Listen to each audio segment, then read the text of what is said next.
Dans tous les livres d'histoire militaire, les auteurs vous diront qu'un grand général vaut toujours 1000 soldats. Cependant, pour les premiers musulmans d'Arabie, il y eut un général, un seul à travers les siècles, qui a valu bien plus que 1000 d'entre eux.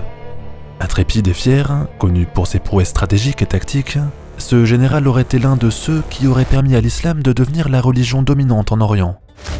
Son nom, Khalid ibn al-Walid, l'un des plus brillants stratèges de son époque. Chers abonnés, alors que depuis 8 mois, nous suivons ardemment l'histoire de l'Occident, nous vous proposons une pause agrémentée d'un voyage historique en terre orientale. Car pour mieux comprendre la prochaine série sur les croisades, il faut aussi expliquer ce qu'il s'est passé chez les orientaux entre le 7e et le 11e siècle. Byzantins, Omeyyades, Abbassides, Bulgares, Fatimides, Seljoukides, analyser ces empires méconnus, c'est comprendre pourquoi l'Orient s'est fracturé au moment même où l'Occident est passé en phase d'expansion. Alors, pour débuter ce nouveau voyage, revenons en arrière dans le temps, jusque dans les années 620 en Arabie. Là-bas, un général du nom de Khalid ibn al-Walid s'apprête à surprendre les Perses et les Romains. Cette vidéo est rendue possible grâce à notre partenaire du jour, CyberGhost VPN, un leader mondial de la sécurité en ligne aux 38 millions d'utilisateurs, noté presque 5 sur 5 sur Trustpilot. Cas pratique, vous souhaitez regarder un événement sportif, match de foot ou MMA, mais l'émission n'est diffusée que par des chaînes payantes et vous n'avez pas d'abonnement. Pas grave, connectez-vous à CyberGhost VPN, puis établissez une connexion avec l'un de leurs 7000 serveurs répartis dans 90 pays différents. Dans l'eau, il y aura forcément une chaîne de télé, quelque part dans le monde entier, qui diffusera votre match gratuitement. En simulant une connexion avec le pays ciblé, vous pourrez le regarder en clair et en haute définition. CyberGhost VPN, c'est le meilleur moyen de rediriger l'intégralité de votre trafic dans un tunnel sécurisé quand vous naviguez sur le web. Vos données seront chiffrées, votre IP sera masqué, vos traces seront toujours effacées après navigation grâce à leur politique de no-log qui vous garantit une confidentialité à toute épreuve. Compatible avec tous les appareils, Windows, Mac, Linux, Android, iOS, Smart TV et consoles de jeux, vous pourrez même connecter jusqu'à 7 appareils différents de façon simultanée. L'occasion, par exemple, d'en faire profiter votre famille. Alors, bénéficiez d'une offre exclusive en cliquant sur le lien juste en dessous de la vidéo. Obtenez 83% de réduction avec 4 mois offerts, soit seulement 2,03 € par mois. En plus, c'est sans risque grâce à une politique satisfait ou remboursée sur 45 jours. Alors cliquez sur le lien juste en dessous et bonne vidéo avec CyberGhost VPN.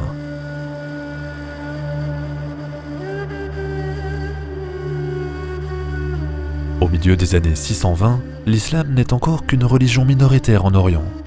Le prophète de cette nouvelle religion, qu'on appelle Muhammad en arabe ou Mahomet en français, est en lutte avec la tribu des Quraishon. Le premier a fortifié sa position à Médine, les seconds sont bien implantés à La Mecque. Problème, les Quraishon considèrent les musulmans comme des perturbateurs et entendent bien s'en débarrasser par la force des armes. En 625 après Jésus-Christ, les Mécois s'avancent alors avec leur armée contre Muhammad qui prépare ses soldats pour le choc. Dans la bataille d'Oud qui s'annonce, les Mécois auraient environ 6000 soldats contre seulement 1000 du côté musulman. Impossible de vérifier ces chiffres, mais qu'importe, les Quraishon se déploient en formation traditionnelle avec de l'infanterie sur l'avant et des chameaux sur les côtés. Une petite troupe de cavalerie se tient en réserve. Ces unités sont placées sous les ordres de Khalid ibn al-Walid, qui à l'époque s'oppose encore farouchement à l'islam. En face, le prophète aurait déployé ses soldats entre deux collines et aurait positionné 50 archers sur les hauteurs. Il est peut-être en infériorité numérique, cependant, il sait aussi que ses soldats sont disciplinés, surmotivés et prêts à se sacrifier pour Allah. Reste à savoir, bien sûr, si ce dispositif sera suffisant pour repousser un ennemi 2, voire 3 fois plus nombreux. Dans un premier temps, les charges d'infanterie mécoises butent sur les fantassins de Muhammad. Ces derniers, placés en rang serré et bien coordonnés, encaissent le choc. La première rangée engage le corps à corps, tandis que les musulmans placés derrière jettent des pierres par-dessus la ligne. Voyant leurs efforts mis à mal, les Mécois tentent alors de contourner les flancs ennemis, mais leurs chameaux sont accueillis par des volées de flèches tirées par les archers du prophète. Quand l'assaillant recule, les défenseurs commencent à crier victoire. Toute l'armée musulmane quitte sa position pour gêner l'ennemi dans sa retraite. Malheureusement, les archers descendent eux aussi dans la plaine, découvrant subitement leur flanc gauche. Ce mouvement précipité et imprudent n'échappe pas au général Khalid, qui en aurait profité pour les contourner avec ses cavaliers. En une fraction de temps, le général fait ainsi le tour de la montagne et sème le chaos à l'arrière du front ennemi. Un coup d'œil et une prise de décision extrêmement rapide qui sauve les Mécois d'une défaite humiliante. Maintenant, même si Muhammad n'a pas remporté la victoire, il n'est pas défait pour autant et peut continuer son projet d'expansion. En 627, soit 2 ans après la bataille d'Uhud, musulmans et Mécois jouent le match retour et cette fois-ci, les soldats de l'islam prennent le meilleur sur leur ennemi. Cet événement a-t-il eu un impact sur la suite? On raconte que peu après ce nouvel affrontement, Khalid s'est converti à l'islam, privant la Mecque de son meilleur commandant. Les raisons sont assez mal connues. Une première hypothèse veut que le général ait simplement été impressionné par la qualité des musulmans lors des combats. Dans une région où les guerres tribales régulent la vie politique depuis des siècles, voir un clan émerger au-dessus des autres a dû forcer son admiration. Ou alors, Khalid aurait très bien pu voir en l'islam un message de vérité dans un pays où les religions polythéistes sont très diverses. Sinon, la légende raconte que c'est lors d'un rêve que le général aurait ressenti la foi malgré lui. Dans son sommeil, il aurait vu le prophète lui tendre la main, une image très forte qui l'aurait convaincu de changer de camp à son réveil. Plus tard, les chroniques du Moyen-Âge appelleront Khalid le Sayfoullah ou Sabre d'Allah en français. Une preuve que le général est sur le point de connaître un destin exceptionnel. Bref, à partir de 629, Khalid ibn al-Walid intègre l'armée musulmane aux grandes dames de sa famille et des Mécois. Qu'importe, son nouveau maître a besoin de lui, car déjà, l'expansion de l'islam provoque des tensions diplomatiques avec les voisins.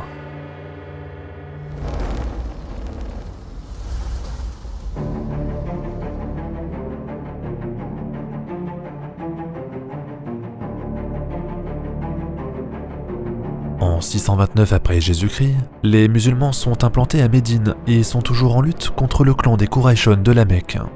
Cependant, le prophète de l'islam sent que le temps joue en sa faveur, surtout que ses deux puissants voisins, romains et perses, sortent tous deux très affaiblis d'un conflit qui aura duré 30 ans. Pour comprendre la situation géopolitique, rappelons que l'Empire romain d'Orient et que l'Empire sassanide se livrent à des guerres sans merci depuis des siècles. Par contre, au début du 7e siècle, les Perses prennent l'avantage et occupent la Syrie, la Judée, l'Égypte et l'Anatolie, faisant même le siège sur la capitale byzantine, Constantinople. Ce n'est qu'à la fin des années 620 que les Romains contre-attaquent. Ils descendent les rives de l'Euphrate et du Tigre pour mettre à sac la Mésopotamie, occupant à leur tour la capitale ennemie, Ctésiphone. En 629, un accord est conclu entre les deux puissances. En échange de la libération de l'Irak par les Byzantins, les Sassanides doivent évacuer les places fortes d'Égypte et de Judée. Forcément, ces mouvements de va-et-vient provoquent un vide politique et militaire dans ces régions, une occasion en or pour les musulmans d'y envoyer des prédicateurs afin de prêcher l'islam. En plus, la guerre entre Perses et Romains a déséquilibré la péninsule arabique, dont les habitants sont souvent vassaux de l'un ou de l'autre. À l'ouest, les Ghassanides sont liés à Constantinople par un fédus. À l'est, les Lakhmides, l'Oman, le Mahra et le Hidjaz sont alliés aux Perses. Or, après que leurs deux suzerains respectifs se soient déchirés entre eux, ces alliances sont de plus en plus fébriles alors même que les musulmans montent en puissance. En effet, pendant que Romains et Perses tentent de se relever de leurs conflits précédents, Muhammad continue de diffuser l'islam autour de lui. Ses émissaires reçoivent l'allégeance de nombreuses tribus en Arabie, il conquiert la Mecque en 630, il prépare même une expédition contre les Romains, quand soudain, en 632, il meurt subitement et ses fidèles se disputent sa succession. Malheureusement, les clans arabes qui lui avaient juré fidélité se détachent de leur engagement, provoquant une guerre généralisée dans toute la péninsule. Le calife Abou Bakr, qui succède à Muhammad, doit alors reconquérir chaque ville et chaque village par la force des armes. En arabe, on appelle ces événements les guerres de Rada. Rada signifiant revenir sur ses pas, car les clans qui avaient juré allégeance au prophète lui ont tourné le dos après sa mort. En français, on les appelle les guerres d'apostasie, et elles sont en fait une occasion pour Khalid de montrer sa valeur encore une fois.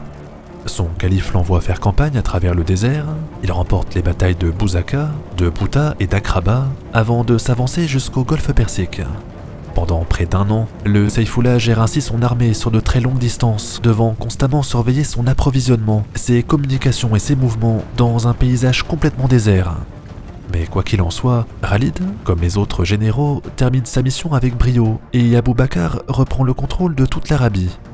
En arabe, l'état musulman qui prend forme est appelé le califat des Rachidoun, qui signifie bien guidé en français. Pour l'instant, le calife bien guidé reste sur sa péninsule. Seulement, si l'islam prétend porter un message universel, alors il ne peut pas rester confiné dans une seule région. À partir de 634, le monde entier est au bord d'un changement irréversible.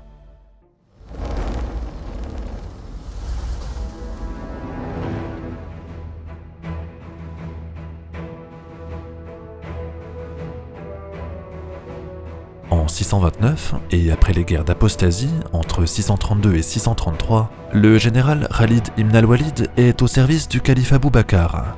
L'ambition du chef musulman est simple, aller défier les Perses et les Romains qui sortent très affaiblis d'une guerre de quasiment 30 ans.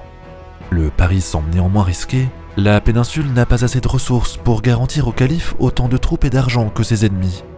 En revanche, il semble que les musulmans aient désormais une cavalerie très nombreuse qui leur donnerait un avantage dans la mobilité.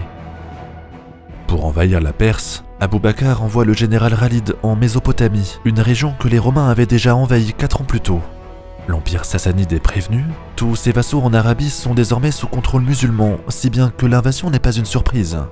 Par contre, ils sont pris de court par la vitesse des mouvements de Khalid. Dès le printemps 633, le sabre d'Allah remonte la rive droite de l'Euphrate et capture les garnisons perses à Kazima, Ufer et Ubala. Les Sassanides donnent l'alerte, ils réunissent une armée de 20 à 30 000 hommes devant Valaja et entendent bien bloquer la route des musulmans. Cependant, malgré un rapport de force extrêmement défavorable, Khalid et ses 15 000 soldats ne refusent pas le combat. Mieux, le Sayfullah est sur le point de livrer l'une de ses plus brillantes batailles qui restera dans les annales de l'histoire. Pour gagner, Khalid s'appuie essentiellement sur 2 éléments. Le premier, une discipline de fer parmi ses troupes. Le second, une cavalerie expérimentée, peut-être 2 voire 3 fois plus nombreuse que celle d'en face. Quand les Sassanides lancent un assaut sur sa ligne, ses fantassins encaissent le choc et se contentent de résister. Puis, alors que les Perses sont fixés au corps à corps, la moitié de ses cavaliers fait le tour du champ de bataille pour se positionner à l'arrière de l'ennemi. Les généraux perses se méfient de ces mouvements, mais qu'importe, ils sont leurrés par la seconde manœuvre de Khalid qui demande à ses troupes, positionnées au centre, de reculer. Le piège fonctionne à merveille, les Sassanides pensent que les musulmans sont sur le point de céder et leur infanterie s'enfonce tête baissée dans la brèche. Pour vaincre, les fantassins auraient besoin du soutien de leur cavalerie et celle-ci s'apprête d'ailleurs à les soutenir quand soudain, les musulmans qui avaient fait le tour se jettent à bride abattue sur leurs flancs. Prise par surprise, la cavalerie perse est complètement débordée et ne peut pas soutenir la percée de l'infanterie. Dans le jargon militaire, on appelle ce genre de tactique un mouvement en tenaille. L'armée adverse pousse vers l'avant et se fait déborder sur les flancs. Sa retraite est donc impossible et elle prend le risque de se faire encercler. Hannibal l'avait déjà utilisé contre les Romains, Ibn al-Walid réitère donc un exploit similaire près de 8 siècles plus tard. À Valaja en 633, les musulmans anéantissent la cavalerie perse avant d'encercler les fantassins, désormais sans défense. Khalid aurait pris son temps, la bataille aurait duré jusqu'à la tombée de la nuit, ne laissant que très peu de survivants s'échapper.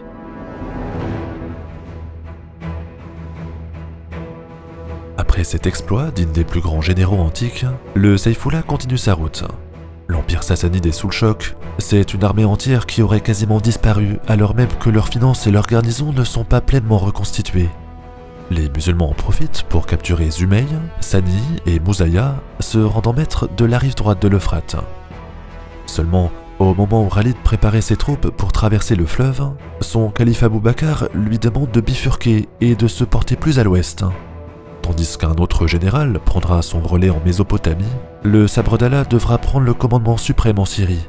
Là-bas, en effet, le bruit court que les Byzantins réunissent une armée gigantesque pour repousser les musulmans.